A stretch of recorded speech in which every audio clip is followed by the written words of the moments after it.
Hello and welcome to Fast and Factual on Firstpost, where we get you the top 50 headlines from around the world. I'm Alison Lagrange, coming to you live from Durban, South Africa. Let's begin. According to Gaza officials, 3 Israeli airstrikes on Jabalia refugee camp in northern Gaza killed at least 18 people yesterday. The officials said that some citizens are still missing.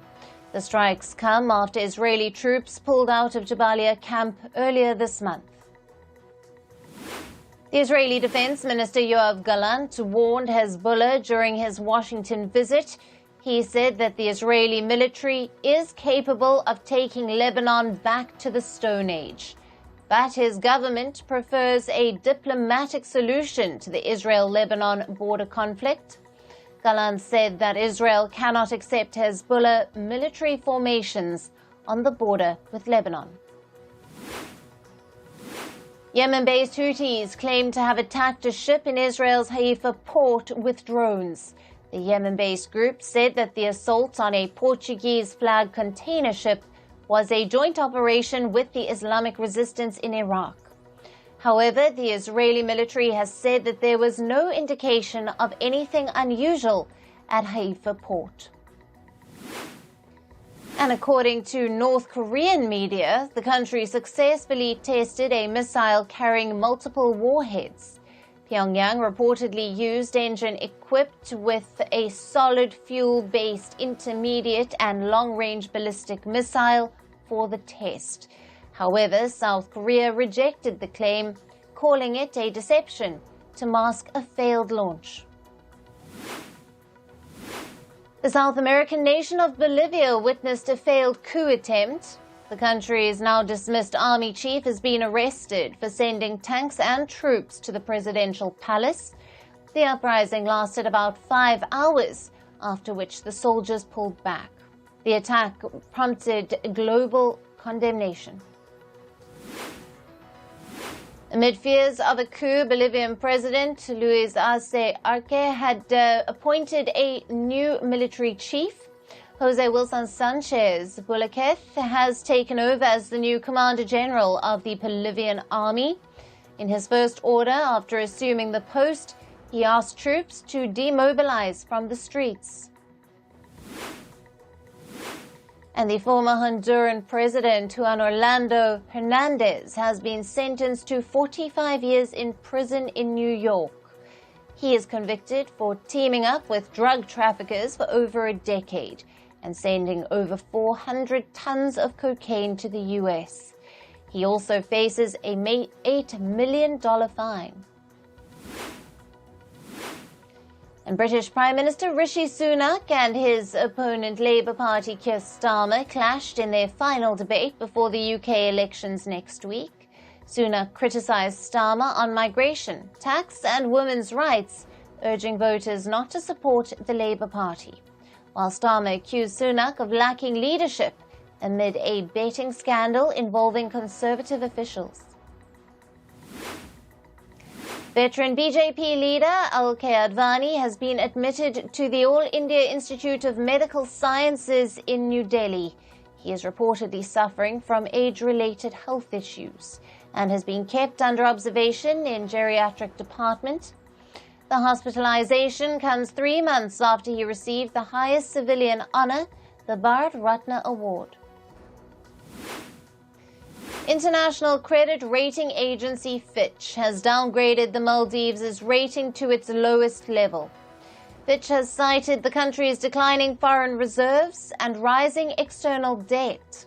The island nation's foreign reserves declined to $492 million in May, from $748 million in the same period last year, while its foreign debt soared to over $4 billion in 2023. And Sri Lanka has signed a debt restructuring deal with a group of foreign creditors, including India, China, and other nations. It was announced by Sri Lankan President Ranil Wickremesinghe. The deal would postpone the repayment of about $10 billion in debt until the year 2028. Next month, Sri Lanka's parliament will vote to approve the agreements. In 2022, Sri Lanka defaulted on its foreign debt, leading the country into an economic crisis. And Kenya beefs up security in Nairobi over fears of fresh protests in the capital. This comes after anti-tax hike protests turned violent in Kenya. The police opened fire at the demonstrators trying to storm Kenya's legislature. President William Ruto has withdrawn the planned tax hikes. And on to climate news now. Parts of the U.S. are under a severe heat wave spell. Now, homeless people in the state of Oklahoma are struggling to stay cool under the fierce sun. These people are at high risk as they don't have access to shelter or drinking water. The temperature in Oklahoma is predicted to touch 37 degrees Celsius this week.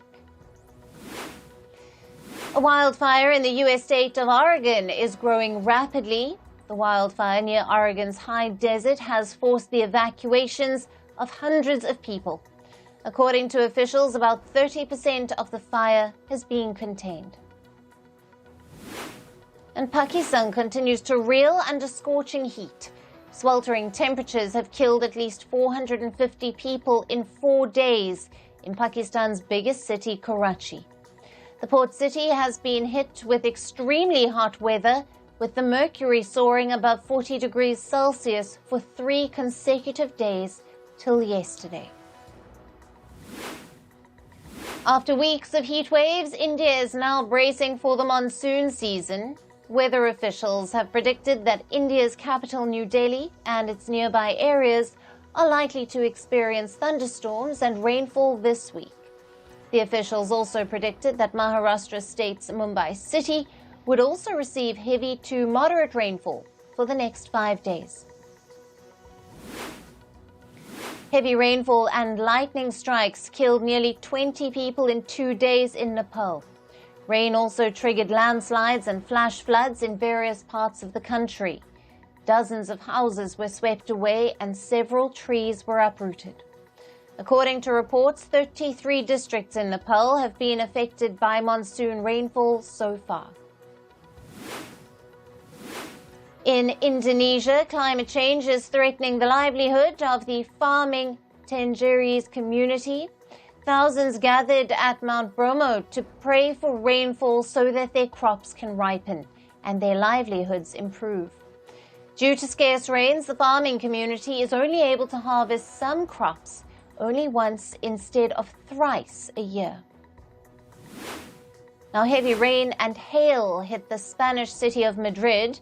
The severe weather triggered flooding, which submerged streets in water, while on the other hand, a layer of snow covered the roofs of houses and buildings. Weather agency officials said that more storms are expected this week. And in western Switzerland, floodwater inundated parts of Morges town. Overflowing Morges River triggered the floods, sending floodwaters gushing down the streets. And on to business and tech news. The Indian stock market indices, Sensex and Nifty, hit a new record high on Thursday. The market opened in the red, however, it soon rebounded. The Sensex jumped over 300 points and breached the historic 79,000 level for the first time. Meanwhile, the Nifty rose above the 23,900 mark. And the biggest banks in the United States have passed their annual stress test.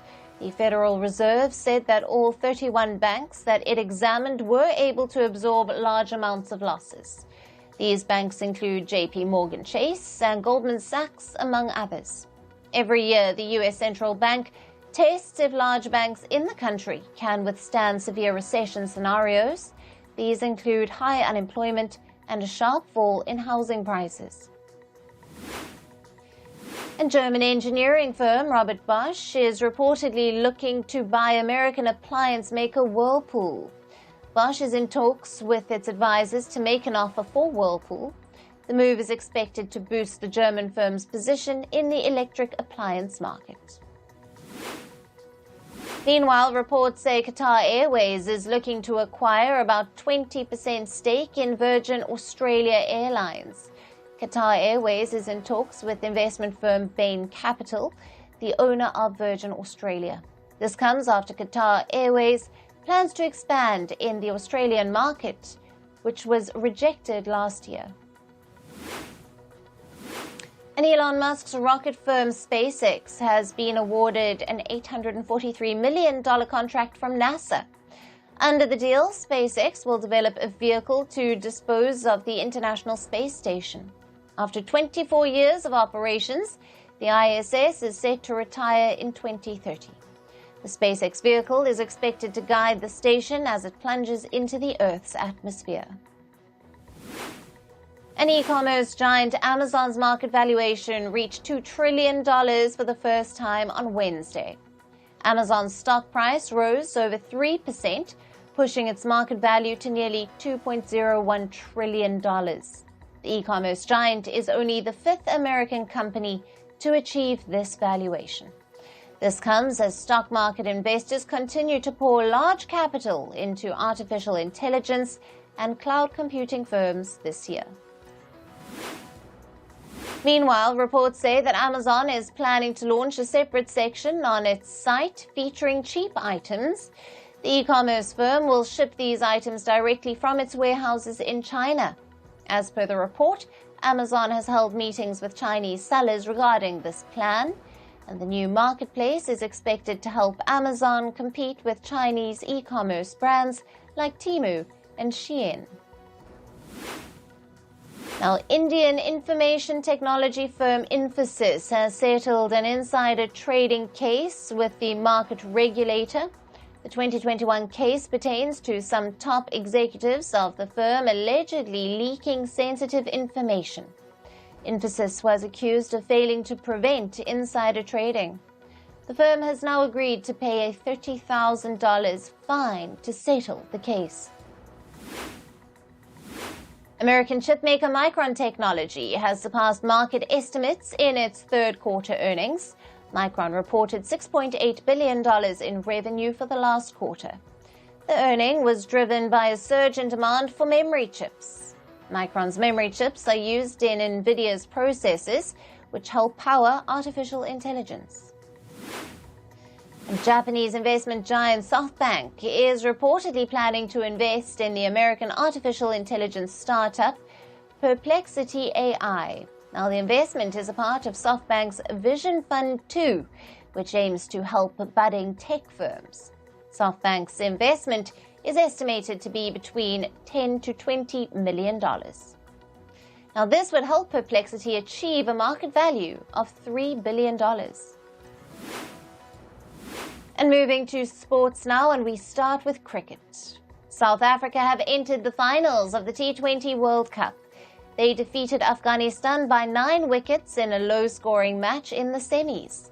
Afghanistan batted first and were bowled out for just 56 runs. The Proteas chased down the target with 9 wickets and 67 balls still remaining. Now, this is also South Africa's maiden men's World Cup final. Now, Chris Silverwood has stepped down as the coach of Sri Lanka's men's head coach. Now, this came after Sri Lanka failed to qualify for the Super 8 of the T20 World Cup. Silverwood cited personal reasons behind his resignation. He said that he would want to spend time with his family after his stint with the team. In more trouble for Sri Lanka, Sri Lanka's Jayawardene has stepped down as the team's consultant coach. The announcement was made by Sri Lanka's cricket board yesterday. He started his role from 2022 and has experienced mixed results during his time with the national side.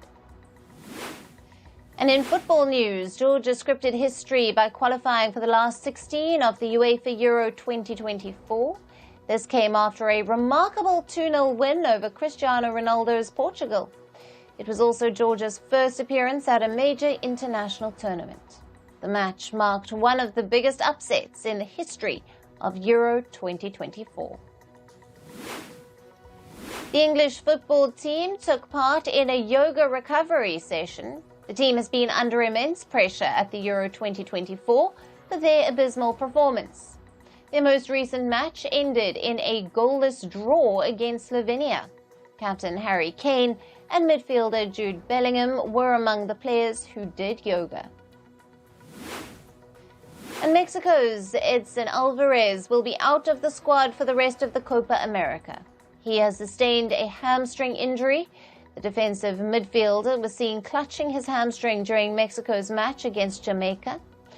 Now, coach Jaime Lozano said that losing a player like Alvarez is a massive blow to the team. And Ukrainian fans unfolded a banner during their Euro 2024 match against Belgium to honor those who died fighting the war. The banner had pictures of 182 fallen soldiers who were football fanatics. The picture put together formed an image of a 21-year-old who is codenamed Hrenka. Now, the act by the spectators was to remind people of Russia's invasion of Ukraine. And in tennis, Gabi Muguruza has been named the director of the finals of the Women's Tennis Association, or the WTA. She is a former Wimbledon and French Open champion. Muguruza will help in strategic planning and the growth of women's tennis in West Asia. The WTA finals are set to take place in Saudi Arabia.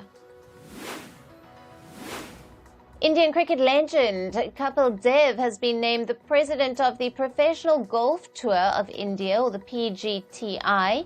The PGTI is a professional men's golf tour based in India. The 65-year-old was serving as the vice president of the tour previously. Kapil Dev, one of the most celebrated names in the cricket fraternity, helped India lift the first World Cup in 1983. And India have announced its 16-member hockey squad for the Paris Olympics. Harmanpreet Singh will be captaining the men's team. The squad has 5 debutants and also features veteran goalkeeper PR Srijesh. Now, India is drawn in Pool B alongside Belgium, Australia, Argentina, New Zealand and Ireland at the Olympics. And they will begin their campaign on the 27th of July against New Zealand. And in entertainment news, Paris Hilton testified before U.S. Congress about reform school abuse. She revealed suffering from sexual assault, physical restraint, and forced medication.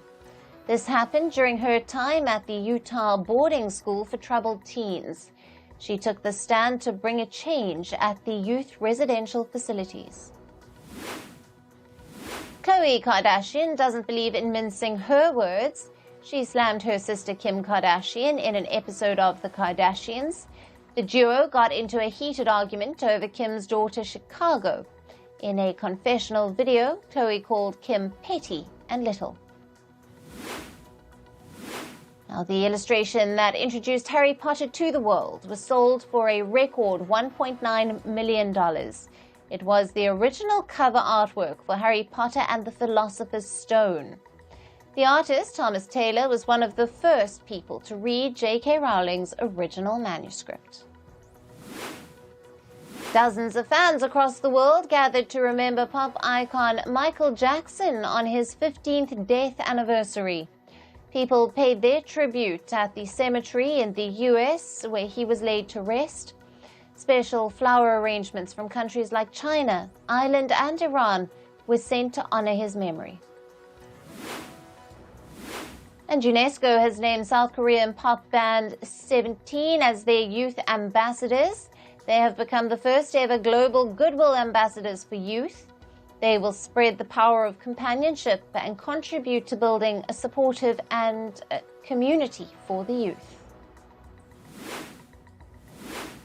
Marilyn Monroe's house in Los Angeles, called the Brentwood House, has been declared a landmark.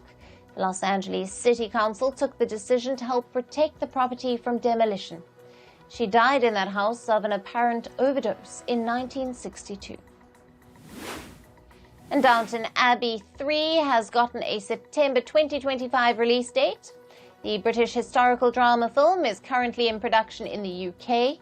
The story is set in the fictional Yorkshire Country estate between 1912 to 1926.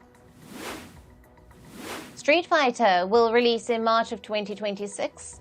The film is based on the highly popular video game series with the same name. The video game series debuted in 1987. The film adaptation was previously released in 1994. And the cast and crew members of that 90s show walked down the red carpet to attend the premiere of the series. The show is the follow-up of that 70s show. The 8-episode series is set in 1996 and will stream from October. Meanwhile, the premiere of A Quiet Place took place in New York. The film stars actors like Joseph Quinn and Alex Wolff, as well as Lupita Nyong'o. Now, the movie set in New York shows the start of an alien invasion. The survivors learn to stay quiet as the attackers can track them via sounds. And that's all in this episode of Fast and Factual. Thank you for watching. Stay tuned to Firstpost.